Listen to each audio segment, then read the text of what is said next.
Hey everyone, it's your man James, back again with some more comic book reviews for you.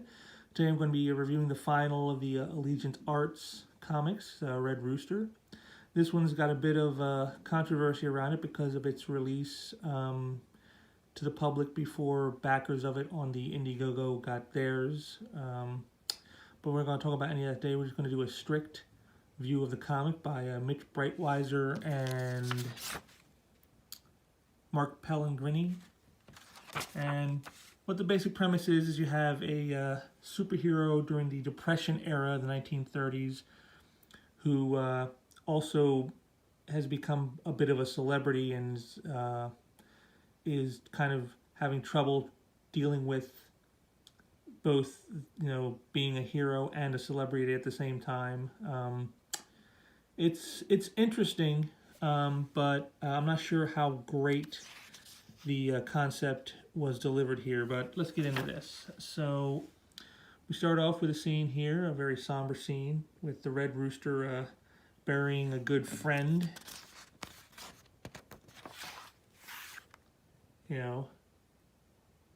For someone very close to him. And then as he continues on his way, he comes across a bit of bullying. Big guy, versus a little guy, which brings the Red Rooster back into action, it seems. He does that hero thing that he do.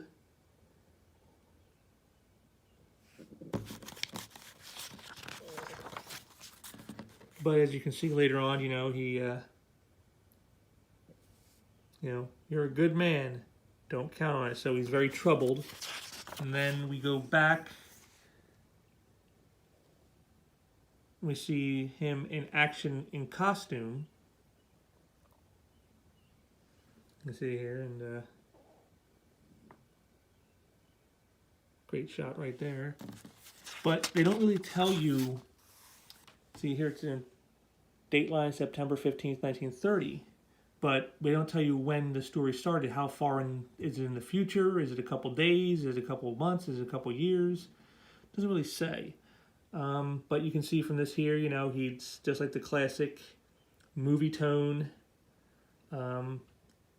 serials they used to do on movies back in the day, back in the 1930s, where they would have a few minutes of news update. Here's the Red Rooster getting his getting his promotion as a hero. But you can see right here, what a phony. Shut up. The Red Rooster is real. Jimmy Stanfield's cousin brother says he saw Rooster bust up Slugmug in person.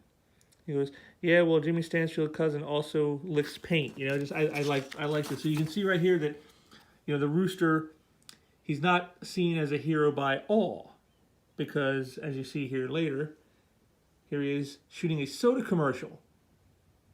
So he's parlayed his herodom into a career of celebrity, but he's not really sure how he feels about that.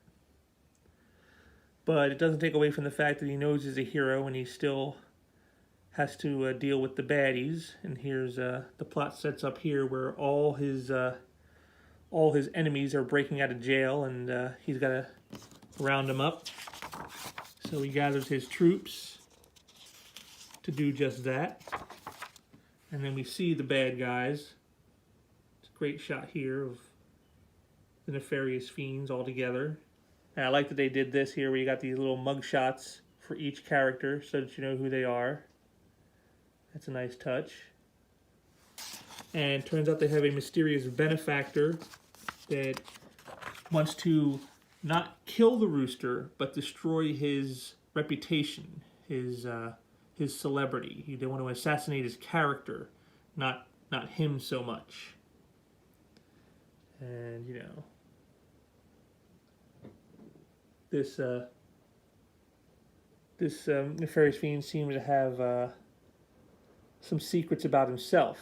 He doesn't tell him who he is or what his ultimate goal is, but I'm sure we'll find that out soon. So the Rooster heads back to his hometown of Big Town, very, very, to see that, you can see here even more of the political side of things, where he gets onto the mayor who's using his return to deal with the villains as a photo op.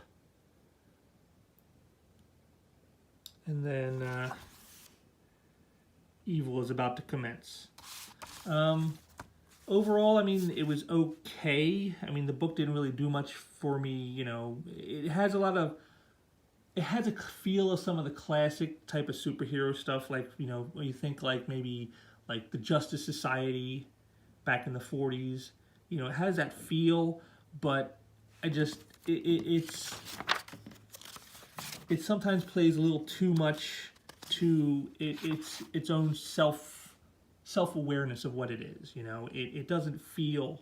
And then, the art, Mitch Breitweiser is a great artist, and his wife is a good colorist. They've done lots of work I've seen before that I've enjoyed, but like this is like it's very haphazard. It feels rushed. All of it feels rushed. Like like this shot right here. The shot here of him, that's a really great image. You can see it, but then like look at this shot here of the kid. Look at that kid's hand. What is this? Is his hand, is he deformed? Did he suffer an acid accident? What is that? And it's like that throughout the issue. The best scene I thought in here was like when it went to the movie tone style with the grays and the black and white. I almost wish maybe the art might be better if it was just done it all in black and white, to finish that way. But it's just, like I said, it's just, here's another one. Look at that hand. It looks rushed and unfinished. It looks like he was trying to crank this out quickly, and it doesn't really jibe. And the coloring, it's I don't know. It like here again. Look at that face. Look at the coloring on his face here on Strong Boy. It's just not that great. It feels very blotchy. Like they're trying to use the color to cover up the fact that the art itself was unfinished. It's filling in the blanks, so to speak. There are great little bits here. Like this right here, where Strong Boy wants to get real beer and it's 1930. So, still had the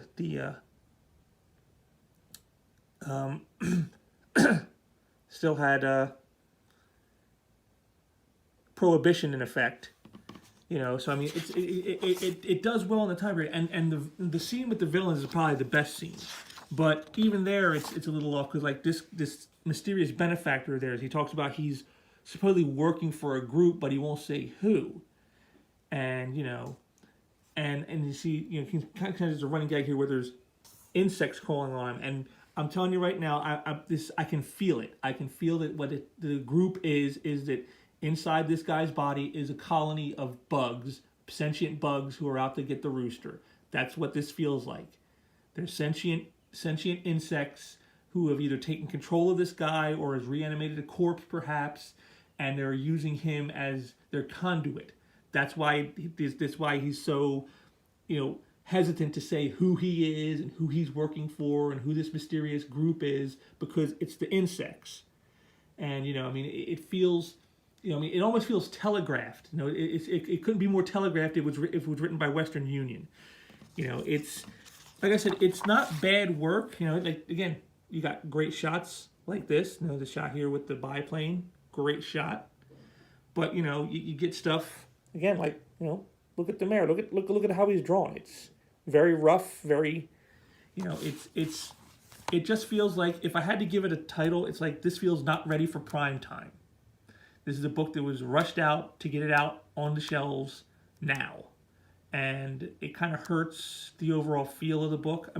The painterly style of coloring is nice if the art was more finished, but in segments where it's not so finished, it just sort of detracts from the art and makes it look rushed and, blotchy. It's really just, they should have just took the more time with it. But, I guess they wanted to rush it out to get it out with all the rest of the books into Walmart. And, it kind of hurts the book. So do I give this a recommend? I don't think I can.